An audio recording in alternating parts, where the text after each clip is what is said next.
आपल्याच मुलीशी करायचं होतं लग्न. बायको ऐकली नाही म्हणून व्यक्तीने उचललं धक्कादायक पाऊल. दरम्यान काय आहे नेमकं प्रकरण ते जाणून घेण्यापूर्वी चॅनलला सबस्क्राईब करायला विसरू नका. मिळालेल्या माहितीनुसार हे संपूर्ण प्रकरण अमेरिकेतील आहे. कोणत्याही वडिलांसाठी त्याची मुलगी ही प्रिन्सेस असते.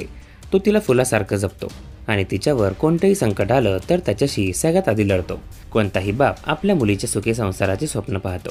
पण एक असा कलियुगी बाप आहे ज्याला आपल्याच मुलीशी लग्न करायचं होतं. ज्यामुळे तो आपल्या बायकोशी भांडला आणि त्याने टोकाचं पाऊल उचललं. एका बापाचं असं वागणं कोणत्याही आईसाठी धक्कादायकच आहे. पण हद्द म्हणजे या व्यक्तीने कसलाही विचार आणि लाजलज्जा न बाळगता आपल्या बायकोला या सगळ्याबद्दल सांगितलं. आणि जेव्हा त्याची बायको या सगळ्यासाठी तयार झाली नाही आणि तिने विरोध दर्शवला तेव्हा या व्यक्तीने आपल्या बायकोचाच काटा काढला. या व्यक्तीने आपल्या बायकोच्या कोल्ड्रिंकमध्ये विष मिसळून तिला ते प्यायला दिलं आणि आपला रस्ता मोकळा केला.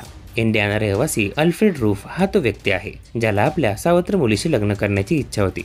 पण त्याने बायकोला संपवलं, ज्यामुळे त्याला अटक झाली आणि आता तो तुरुंगात आहे.